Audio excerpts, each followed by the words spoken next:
Good morning, committee and the guests. Thanks for coming out this morning, a little early 8 o'clock here. We appreciate that very much. And we'll be working on Senate and House compromise on the bills that we are before us. And we're going to go through all of those we've been passed out here, where they are and what they're doing and what the possibilities are. So we will just begin. I'll call the meeting to order and welcome the House members. Appreciate you very much, the work you've done this year on the topics we've discussed.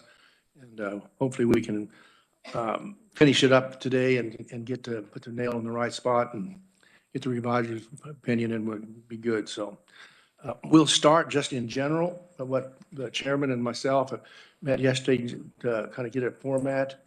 And before you on your desk there is the bills that we were on topic to discuss, and the ones that were included from yesterday. So you can refer to those two. And normally our arrangement here too is that the House and Senate sit across from each other at the center table, but I said a technician could use it to put his equipment there. So if we need to talk privately, we can scoot over the corner. If you want to do that, just say so.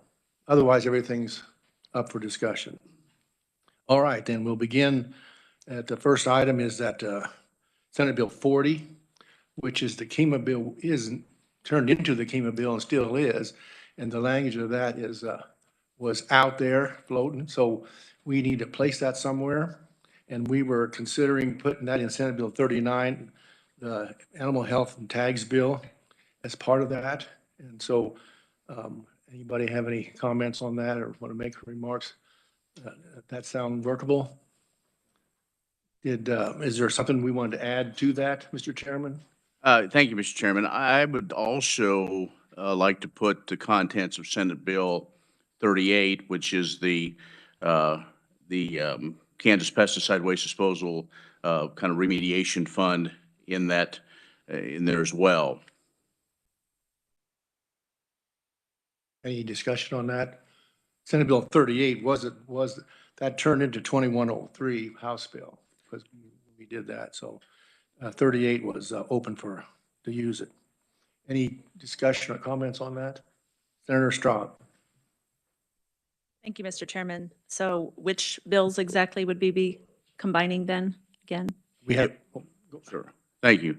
It would be, we would put 38, Senate Bill 38 into 39, and then we would also add the language that was in Senate Bill 40 dealing with the conservation districts that was taken out for KEMA, to be put that in there as well, because that's important language.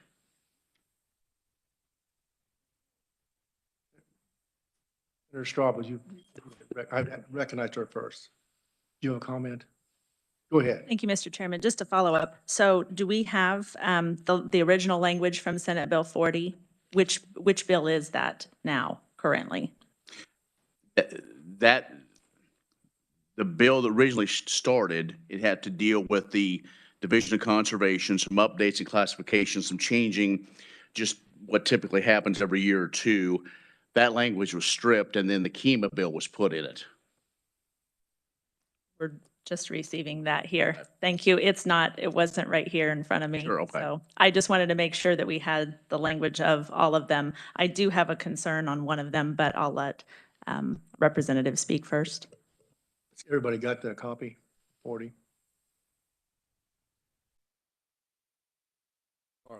Thank you, Mr. Chair. And I think Senator Straub answered my question. I didn't have Senate Bill 40, and I didn't realize it was going to be a topic for today. So it wasn't on my notes from yesterday, Mr. Chairman. Thank you. Sorry about that. I actually questioned leadership where Senate Bill 40 was and said it's floating around out there looking for a home. So I said, well, we've got the home provided. So that's what we have. Any more questions on Senate Bill 38? That's 39. That's now language from 40 and Senate Bill 38. Senator Straub. Thank you, Mr. Chairman. I would like to make a recommendation that we combine the original Senate Bill 40 and Senate Bill 38, but leaves Senate Bill 39 separately, I have a couple of concerns that have been brought to my attention. About 39 or what? Yes, about Senate Bill 39. We just want to leave it by itself? Yes, that would be my request. That was on the consent calendar. Correct. And since then, after that vote, something has been brought to my attention with the vaccination tags. So I would prefer to keep that one separate from the other two bills.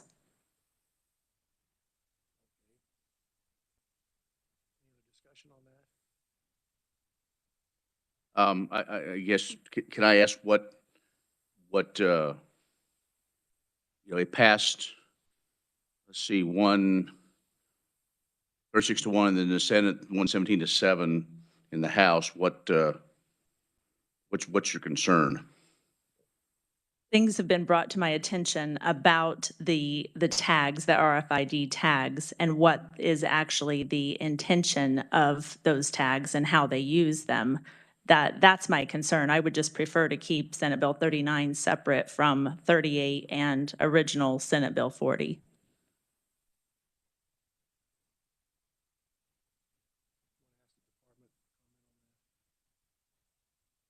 Any, Senate Bill 39 tags, she has a problem with, something that's brought to her attention about what the vaccination, what the tags are used for. Good morning, members of the committee. My name is Kenny Titus, Chief Counsel for the Kansas Department of Agriculture. Well, I would, did you have a specific question? I could opine, but I'm sure no one needs that this morning.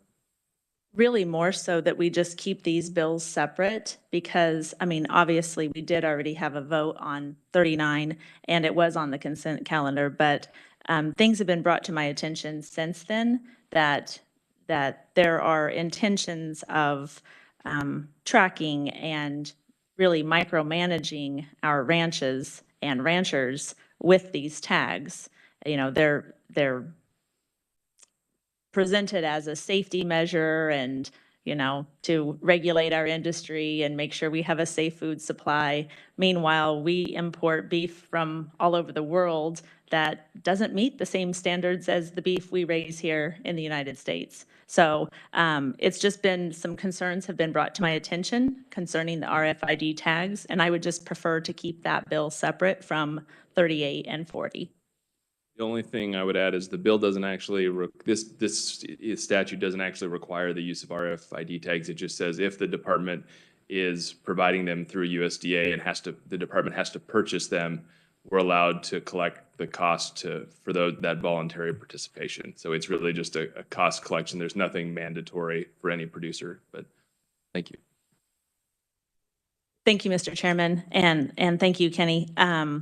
Yes, and I understand that. I think that, you know, speaking for people in the industry, it just becomes a concern of an encroachment on their freedom and, you know, their liberty and how they raise their cattle. And I'm aware there's nothing mandatory in that bill, but it's one of those slippery slopes, and it's been brought to my attention that that may not be such a good thing. So I would just prefer to keep that bill separate from the other two, if we could.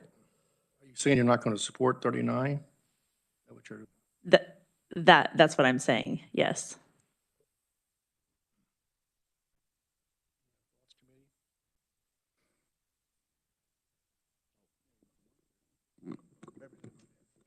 Thank you, Mr. Chair. So my question becomes, Senator, whether, my understanding in this bill is we're not creating the tags. These tags existed before. In fact, what we're doing is we're creating a mechanism for the agriculture to recover fees. And that's why one of the reasons why it became less intrusive to me, that it was never mandatory and that this is not one that creates a program. Do you have a different understanding of that? That's my understanding of the bill exactly, but there are people in the industry with concerns that this leads to even more regulation. That's the concern, really. And I understand the fee reimbursement and the cost of shipping those tags to the producer. So really, it's not a concern with any of the individual details of the bill. It's just more so, it's a concern that we don't want to start going down that road. That's all. Get, Mr. Chairman. Okay, I guess I understand, but this is not mandating anything. It's voluntary. And I understand the concern. I've talked with folks as well. I know over the last couple of weeks, there's been other things about RFID tags, as far as, to make sure that, they aren't non-mandatory in other places around the country. I guess I would just like to take maybe a quick break, talk to my colleagues on this. I guess I don't necessarily see it quite really as a big issue. I mean, I think, again, I think the thing to keep in mind is voluntary. I understand your concern. I appreciate that. The idea that change sometimes in technology can be a concern. The situation is the metal tags are still available, and I guess we would encourage folks to use at least that much, not only to help them in their marketing to prove that they've been kept vaccinated. And again, different programs have the RFID tags, and folks choose not to do it. That's fine. So, Mr. Chairman, if I could take just about a minute just to discuss with my colleagues.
Thank you, Mr. Chairman.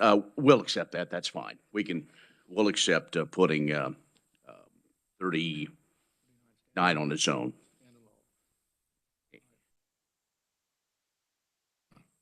Okay, moving on. Oh, Mr. Chair. Senator Ware. Thank you. Just for clarity, what is happening with 38 and 40? Nothing. So 39 will not be part of, we'll have Senate Bill 40, the old will turn in and be joined with Senate Bill 38. 40 and 38, 39's on its own at this point. We're okay with that. Okay. Anybody else have any questions on that? Thank you. Moving on, Senate Bill, on my list here, I have Senate Bill 89, which we concurred on yesterday in the Senate and passed it out, the forage registration uncovering trucks. So that's taken care of. Next item would be Senate Bill 142, the flotation devices from Wildlife and Parks, aligning those with the Coast Guard. And we was considering combining that with Senate Bill 143. No, 160 on the American fisheries, the counting species of fish based on the statute and how they're counted. So put those two together. Senate Bill 160 and 142. Do you have any comments? Representative Carlin. Thank you, Mr. Chair. I have some really bad notes about this. So would you just restate, you're wanting to combine 42, 43, and 60? No, Senate Bill 142 under flotation devices with wildlife and parks, and Senate Bill 160 is with the counting the stocks of fish for American fisheries. Statute describes how those are to be counted for in case there's a spill or death. They haven't been updated for years. I have no problem with the bills. I'm just trying to get the process. Thank you, Mr. Chair. Well, I'm kind of going off of my list here, so just feel free to interject anytime. So these are the ones that we,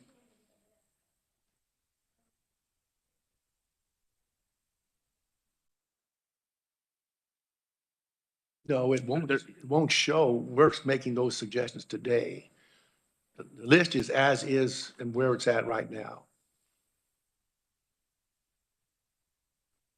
Okay, Mr. Chairman, you want to comment on the, Yeah, I think we agree. They're putting both together. They were both non-controversial. The issue, I think, on 142 we had in the House was possible, some thinking that it was some sort of government mandate, but the way it was explained to us is it's something that's done on a fairly regular basis as life preservers or whatever, I guess, personal flotation devices, that those just have to be the language has to be updated with the new standards. So it doesn't mean that people are out of compliance, they're kind of grandfathered in, but as we move forward, that's why. So I believe we're okay with putting those two together. any other comments on that? As a proposal, we're recommending that. Tamara, you feel free to chime in any time if we can get out of whack or something. So we're glad Thank you're you, watching over us. Mr. Chair. Who said something there? I missed it. Okay. Okay, thank you. Okay, so we have 160 and 142 combined. And then moving down the list, Mr. Chairman, what other ones do we have any others that I missed there? I think that's all I had were those kind of three items. That's what I got too, so committee and everybody's okay so far except for leaving Senate Bill 39 separate. We understand that. Mr. Chairman, Uh, can I ask a clarification question? Sure. Thank you. So are you putting 142 into 160 or 160 into 142? I need to know for the CCR. I understand.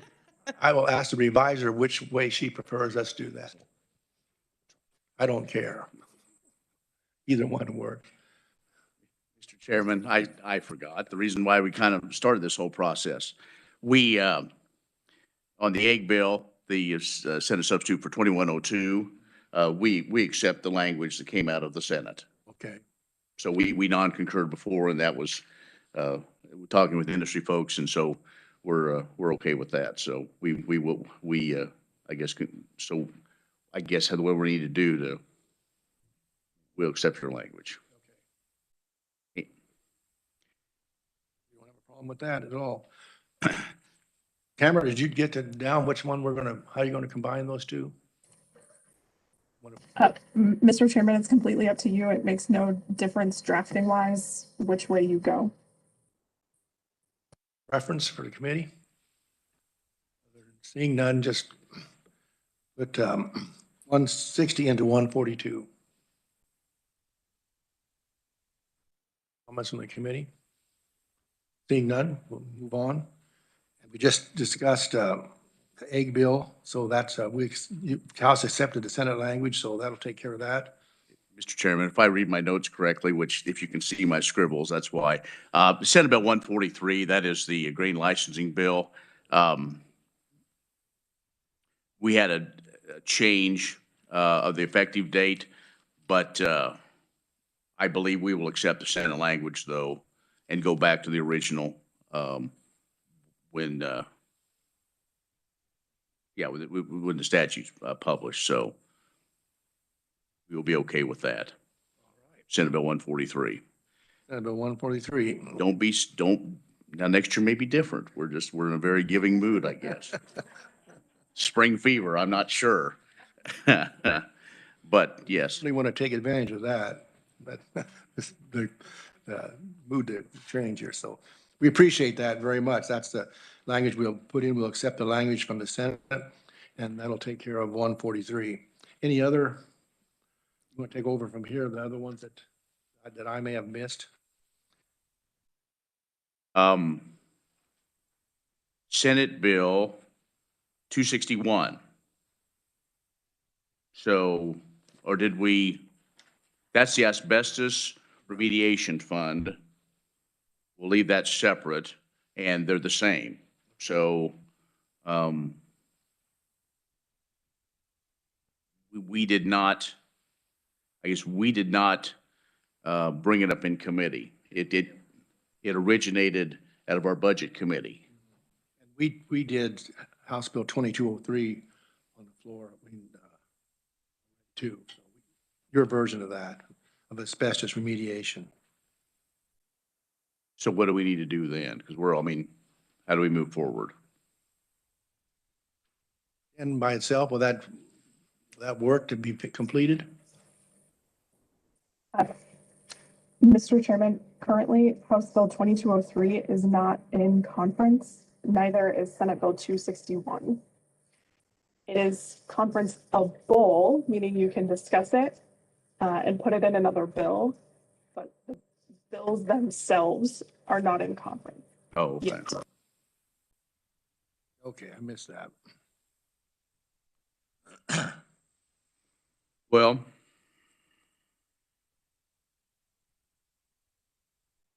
I think we would have, if we try to put it into the new 38, 39,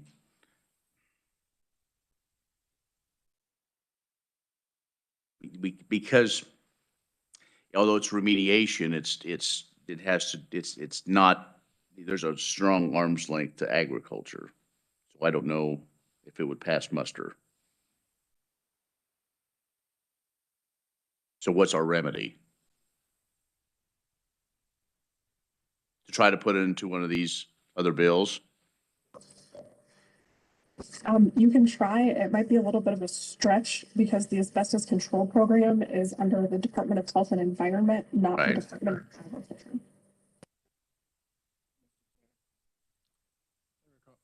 Representative Carlin. Mr. Chair. I wonder if we could just have another conference day or time and set these two bills and perhaps another bill into a conference committee. Because they're not on the list, and so therefore anything we do is difficult and it's probably not very transparent. Thank you, Mr. Chair. Okay.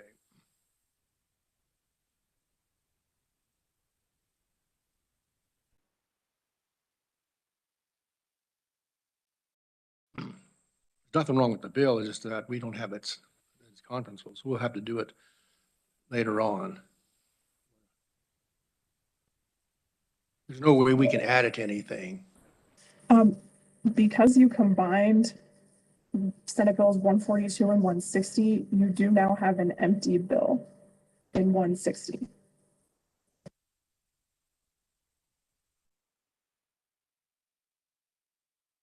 So could we put 261, the asbestos, in the 160 then? You could, and my question is, do you want it to be 261 or 2203? They're slightly different. It's different. Was it just the expiration date? No, they both get to the same end goal, but they do it differently. And in all honesty, Senate Bill 2203, or excuse me, House Bill 2203 is drafted correctly and makes the change correctly. Senate Bill 261 has a little bit of an error in the way that it's drafted. So my personal recommendation would be to go with 2203.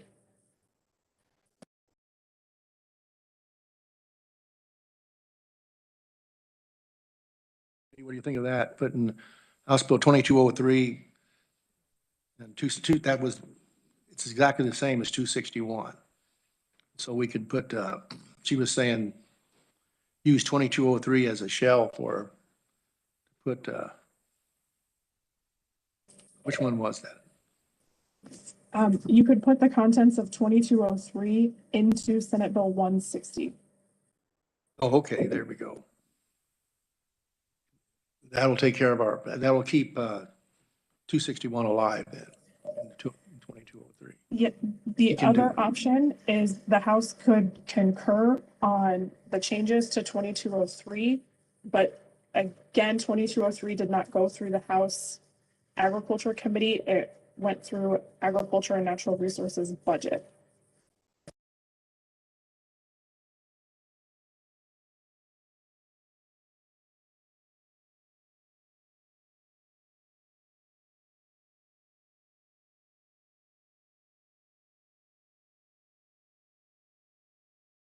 Committee, what do you think? We want to come back and do it in a different way, but run by that 2203 again and 261, what you just said there. We can make that work, 'cause since the 160 is a shell now. We could put 2203 into that or 261, which would be better? 2203. 2203. By putting 2203 into now vacated Senate Bill 160, that would solve it. Yes. No problems. Okay.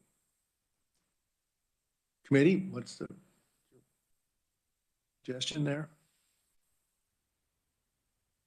So if we do that, then we have no shells left. Is that correct?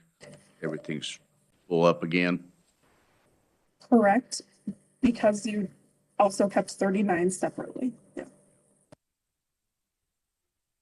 Where did 38 end up as a? 38 would now contain the contents of Senate Bill 38 and the contents of Senate Bill 40 prior to the KEMA changes.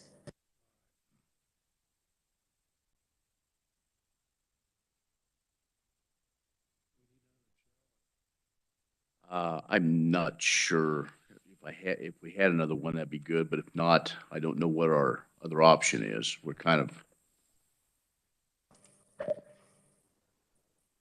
If you would Unless like we- to keep, I'm sorry to interrupt, sir. it's all right, go ahead. If you would like to keep a shell in 160, your other option on House Bill 2203 is for the House to concur with the Senate changes. If the House bill's written better, we do need to keep 2203 though, the content. Yes, so if the House concurs on 2203, it would keep the current contents of that bill. It is correct. That is correct. Can you give us a minute?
Thank you, Mr. Chairman. Sure. Okay, if we do this, then the right way, we accept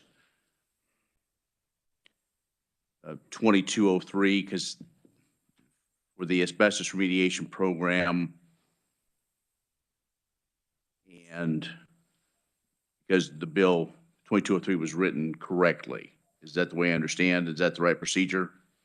Tamara, is that it? Yes, 2203 has the correct language. that is correct. So then that goes into Senate Bill 261, right? Or not? No. Saying. No, 261 is not in conference. It only passed one chamber. So you'd have So, to put, so we can, what I'm saying is we concur with House Bill 2203. yes, you can do that, and that would still leave 160 as a shell. Okay. Okay. So 160 is a shell. Okay. Okay. Thank you. All right, just to update everybody that the House will concur on House Bill 2203 then. And then that keeps 160 for use later on. Everybody fine with that? All right. Yes. Let's moving on. We're about to the end of the list here. Next, I have 2102, House Bill 2102, the egg bill.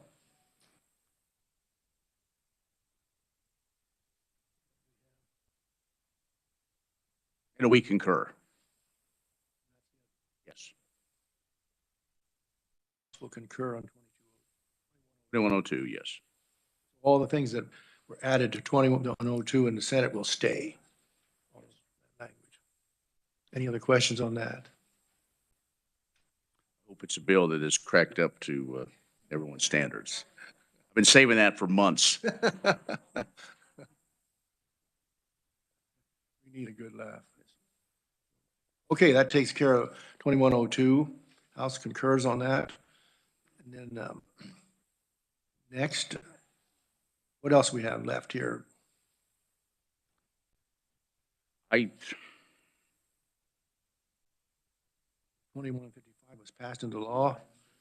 MIFAs were taken care of. Yes, and we did, yes, we did. We concurred on Senate Bill 143. Correct, Mr. Stuckey? We did, didn't we? Yes. That's what I thought.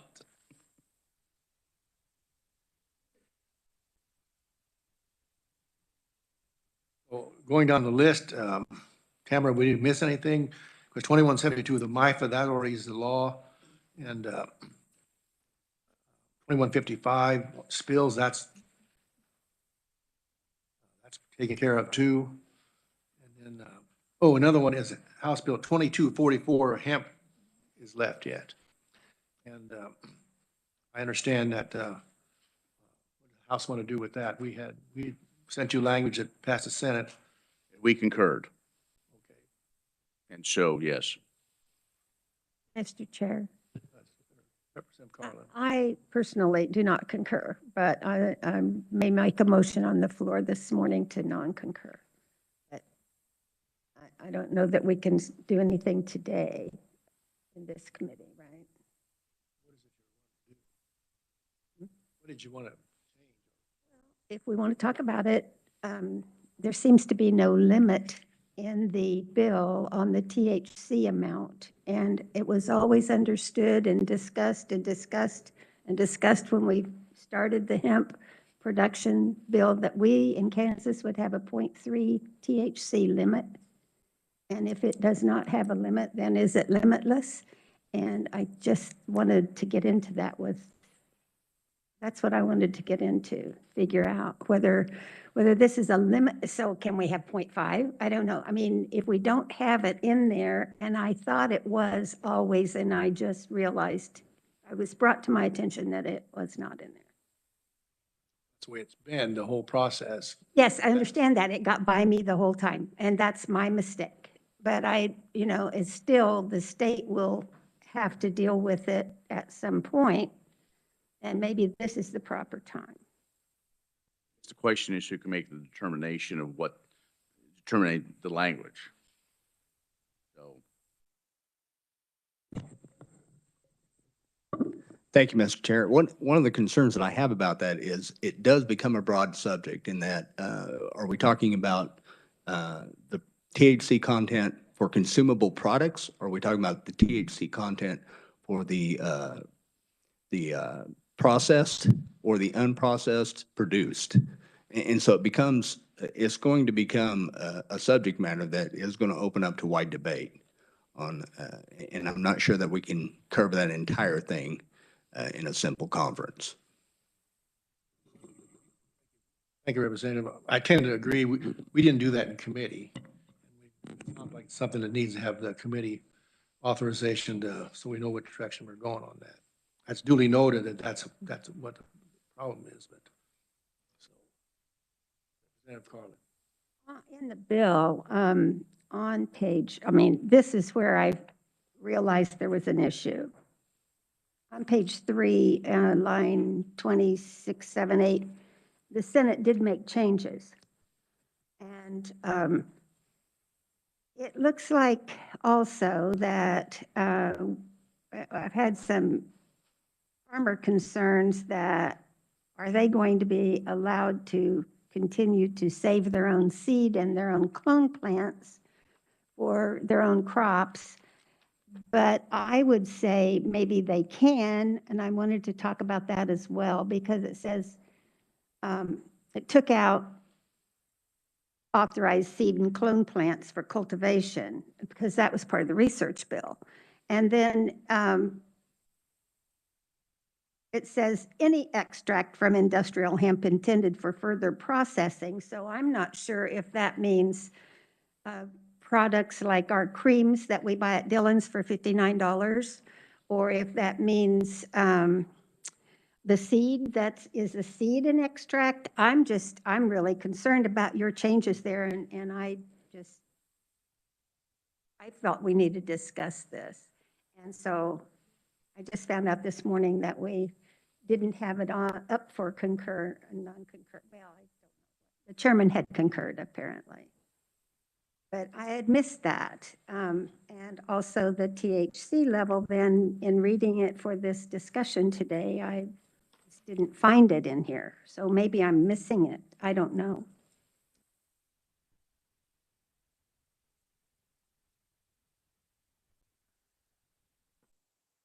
Well, we're a little bit of a pickle here because in the Senate debate, before debate caucus, we had asked for no amendments on what the bill we had. But you amended our bill. Yes. Okay, Mr. Chairman, I'm sorry. It was, the way it turned out, the processor refused to accept without language to change the rules and regulations on that. When we had the hearing, 2244, they all testified that the current language as we had it was unacceptable. They couldn't afford to ship any of the byproduct or the waste product because the regulations and the cost was too excessive. They said they had to leave the state rather than take their business elsewhere. So that's how they got together with KBI, and we come up with a compromise over the weekend, and they come up with those rules and regs that they all agreed to and said they could operate under. That's where we left. We didn't talk about that 0.3 or that in our discussion. So, Mr. Chair, is that why you changed the extract piece? I mean, I don't see the connection. I'm sorry. I think that's a different explanation than I was asking about the seed and the cloning. And who was going to leave the state? The processors? Yes, I mean, they couldn't operate with we're talking about the waste product, byproducts, how that was handled and shipped. That was unacceptable to them. Okay, could you tell me, do you mean that farmers cannot save the seed? Because that's what I was told yesterday. I'm not aware of comment like that. Department want to comment on that? Somebody, I mean, I don't understand why that was changed, and I don't understand if it really changes anything. Because I could say a seed is an extract. Okay, you want to add some input on this? I'm not familiar with the seed part at all. So you were to ask, sorry, Kenny Titus, Chief Counsel, Kansas Department of Agriculture. You were asking about the amendment that was made in Senate committee, correct? Yes. And that's the what we purpose would behind that. conference. I mean, that would be the conferenceable part, right? So yeah, the intent of that was that processors, when they process, sometimes the THC levels vary. And in Kansas, it's apparently a common practice that a processor will process material and they will actually sell that material to another processor to make a final product out of. But based on a strict reading of the law prior to this amendment, there were some concerns by the state fire marshal about them being able to move that material in an economical manner. And so all the parties agreed that this amendment was a good amendment. It allows processors to move material the way they need to move the material. So it's not directly related to some of the other concerns you mentioned, but as far as processors being able to process, this amendment fixed that problem, which was identified as the most immediate problem. Thank you. May I ask, so are they concerned that in movement, it might increase the THC level? It was not that it would increase it, it's that it's at a, before it goes to that second processor, is at a higher concentration level than would be normally allowed. And there was concerns about diverting that because it's concentrated and it could be used for purposes that it wasn't intended for. And they needed, the state fire marshal request, since he regulates processors, or will if this bill passes, he requested clarity that that movement between processors would be okay and under his authority, because he didn't want to unintentionally violate any other state or federal laws. Well, I can understand that, but I just don't understand. You said no to my question if they were concerned about an increase in THC, but you said then that they would have to, they were concerned about moving it to the second time because it wouldn't meet the rules and regs. So I'm totally concerned there. It wouldn't meet the rules and regs because of what? The THC level being above 0.3. Uh-huh. Okay. So we're limitless then.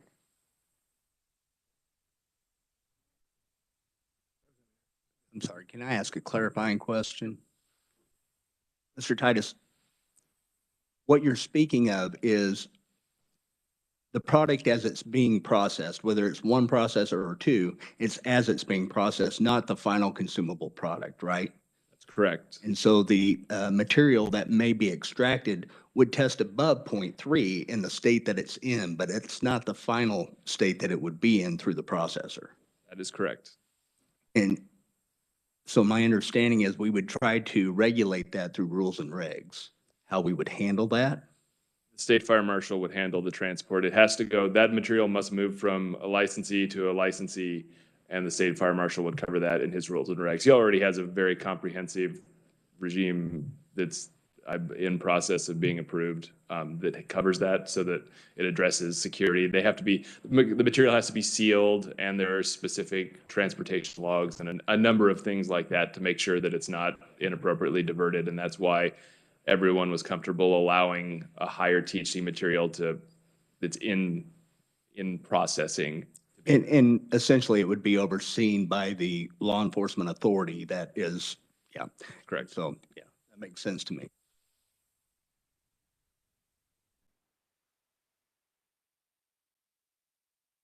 Questions or they're aware? Thank you, Mr. Chair. So currently, products on the shelf in Kansas to be legal are at what level THC?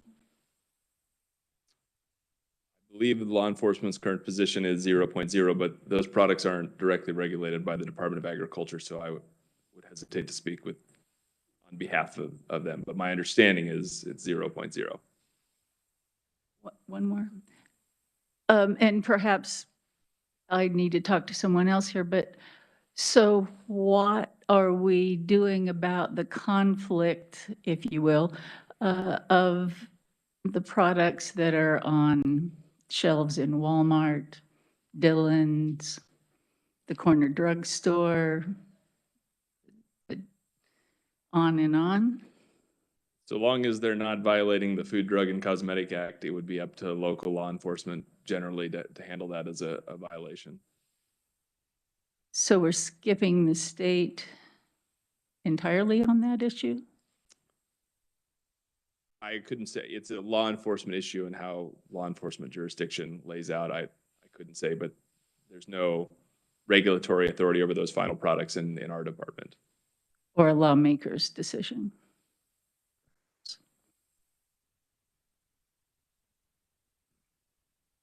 Thoughts or comments?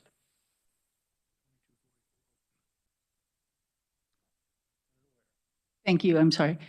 So the USDA limit on hemp products currently on the shelf for most places in the US outside of Kansas borders are what level? I believe it's 0.3. Thank you. Carla. So does it sound like to everyone in this room that we have that flexibility in our products that we sell, even though it's not in our law?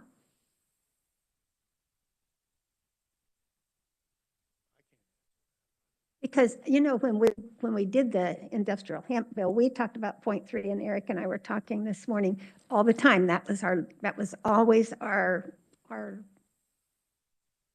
regime or realm of limit. But apparently, according to Representative Smith, it wasn't in that bill either. And I would have to read it again to see, but it was something that was understood. And I don't know what rules and regs has done with it or could do with it, but are you saying, Mr. Titus, that it is 0.3 in the rules and regs? Our rules and regs don't address final products. We only address hemp in the ground. And coming out of the field and Correct. transporting? Once it's harvested and moves on, it's for all intents and purposes outside of the Department of Agriculture's jurisdiction. Thank you. Then back to my seed question. Nobody's concerned that farmers can save their own seed, because we also did a lot of talking about certified seed when we did the research project, because we wanted to be sure we had certified seed so that it would be the best chance of doing the best, I guess. And that has levels in it as well, right? The certification keeps the level. When we passed the Commercial Act, we removed the certified seed requirement because it was quite onerous on producers, and it's just simply not an available product. Now, if you're going to sell hemp seed, you do have to come under the seed law, which is regular agriculture law, and follow those rules for being seed dealers. So that would be addressed in what kind of legislation? It's already on the books somewhere? Generally fall under, our normal Article 2, Chapter 14, I believe, is the seed law. So, but they could save their own seed for their own field, but they couldn't sell it without being in line with that rule. Generally be true, but the difference is you would have to be approved for another license in order to plant and grow that hemp the next year. So it's somewhat more complicated because you have to be licensed each year to grow the hemp. But yes, theoretically, you could save the seed and replant. So, because it's so expensive, I mean, at the time, we were looking at $500 per seed, right? So, it is important to me that we figure out if they have done anything here that messes with that. I need to understand that. I don't believe that this impacts that. Okay, and that's what my concern was. And thank you. Thank you for indulging me, Mr. Chair. These, we spent a lot of time on this a few years ago, and the farmers that grow hemp are spending an awful lot of money, and they've had, the first year it rained all summer and this, so I don't know whether they're having a good experience in Kansas. We certainly don't want to complicate it. Thank you, Mr. Chair. We agree with saying that's why we did the regulations, because to get them to move the byproduct so they could take care of it and make it worth something. So their interest. It's here now. It's for you to concur on 2244. So any other questions or comments?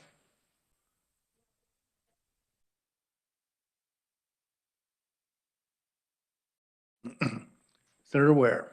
I will say that I agree with Representative Carlin that there is a concern about the 0.3% because virtually the whole rest of the nation is using that. And because of that, our big retailers, the Dillons, the Walmarts, the Hy-Vees, and then smaller ones as well, that's what they carry is 0.3%.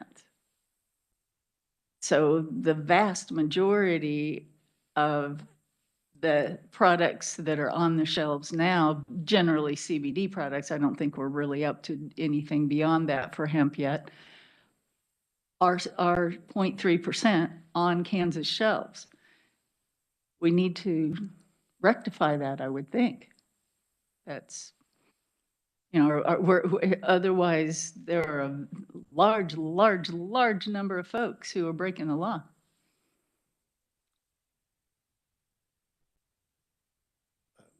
Senator Smith. I'm trying to remember on our CBD oil bill, when we legalized CBD oil, Senator, do you remember, did we cover that under the THC content of CBD oil? I know that we had one with affirmative defense at 5%. That's a separate thing. But rather on the CBD oil itself, did we not cover THC content? And I wonder what nexus there might be between the two or not. What I remember is that we ended up with 0 being the limit for Kansas in 19 when we were doing that. That's my recollection. I'll do some research and look at that to see if maybe there's something there that it refers to, right? Tries to tie back to, but maybe not.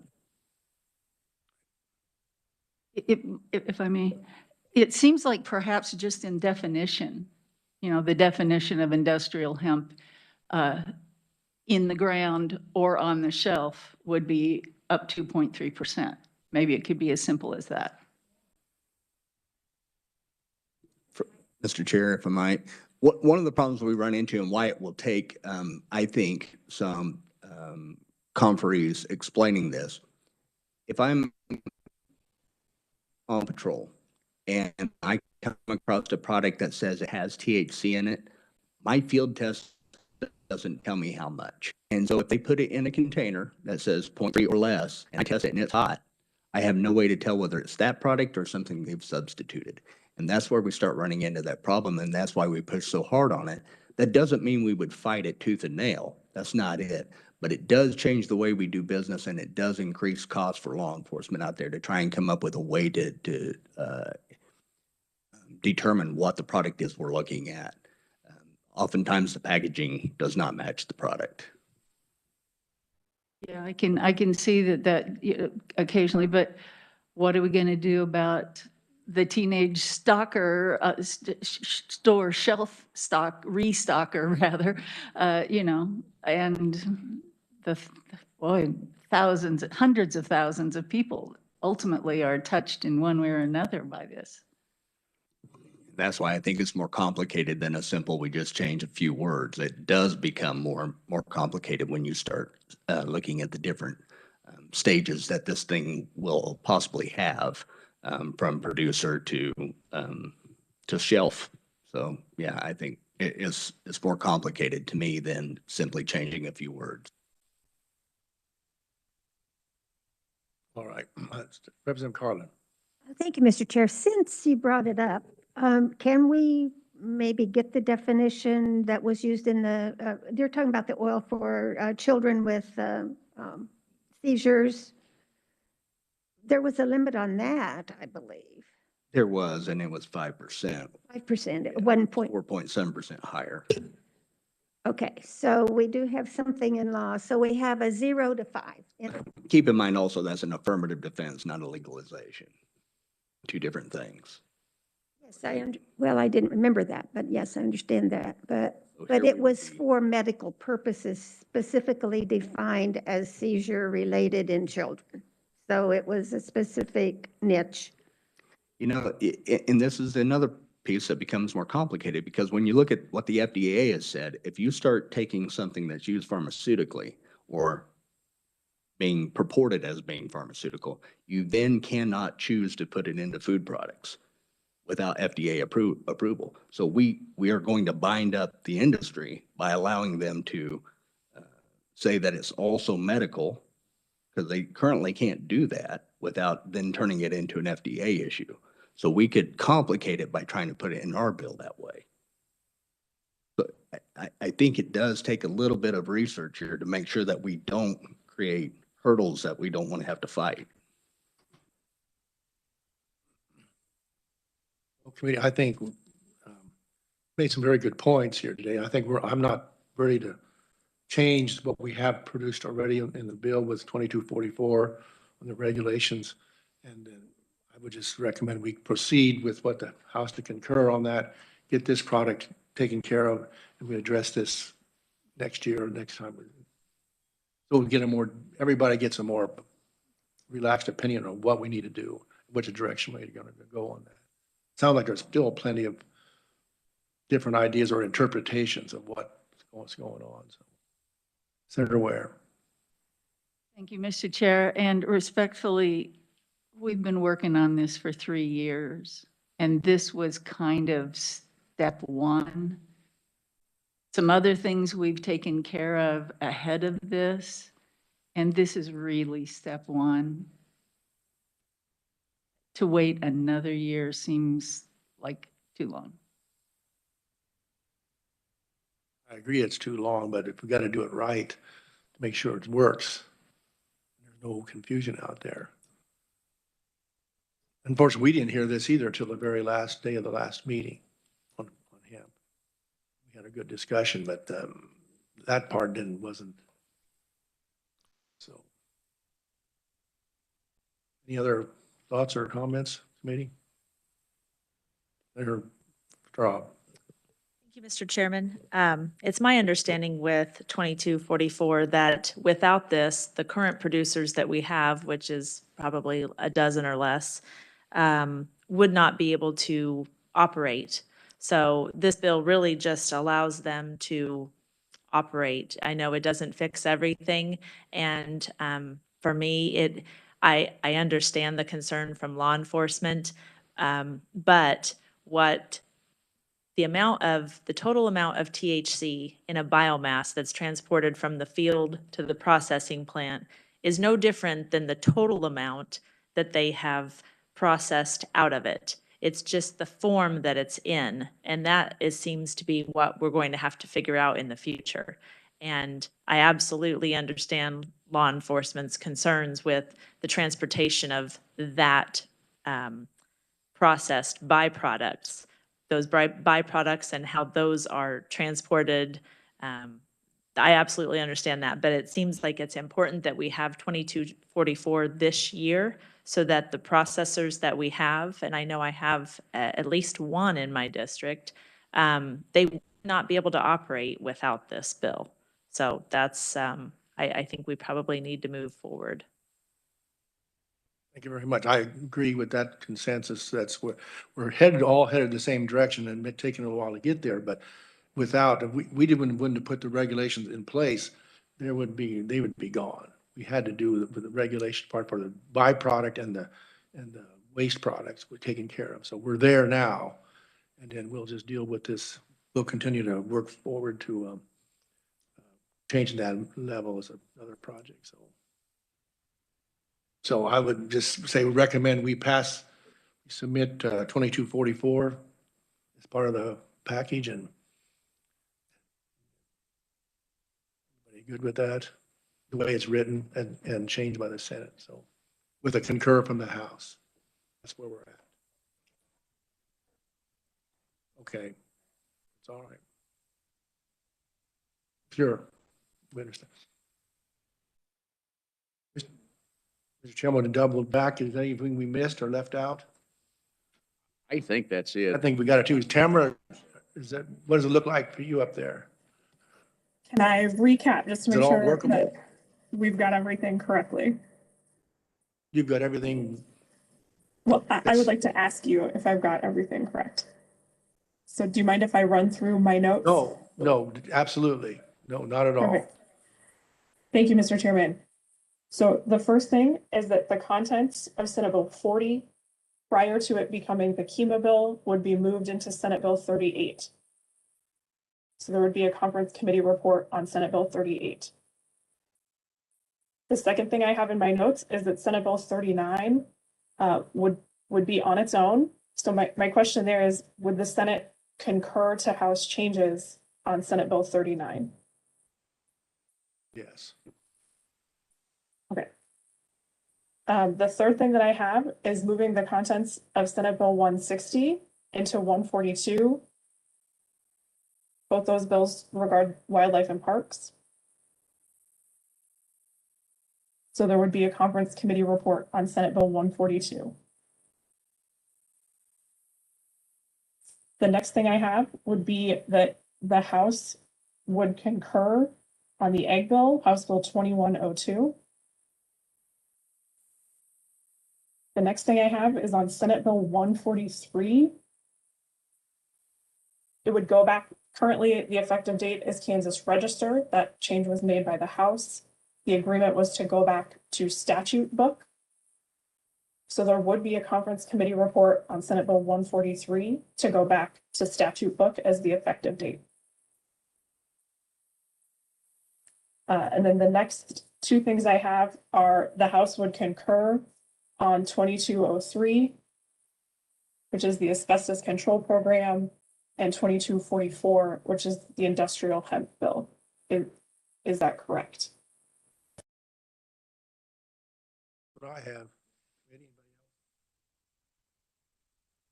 Senator Ware. Thank you. Just a clarification question. So these others that we really haven't talked about today are just going to move through by themselves? The 27, 89, 20, 25, 20, 32, 2103, all of those others? Mr. Chair, 21's been signed by the governor. 27, I mean, and yeah, so the ones that have been discussed have been assigned or waiting at her desk. They've been passed into law, but the governor hadn't signed it. Okay, any other questions or comments? Thank you for your time and attention. We appreciate that very much. And this will be our report, and we'll proceed with implementing it as we go forward. So I want to thank everybody for their participation. Staff, the Tamara, you're the best reviser I know. So we appreciate all of us doing it right. I'm very well grateful for that. You need to meet Kyle then too. He's good as well. Company there. And thank all the legislative staff too, and the people who helped us out. So with that, we are adjourned.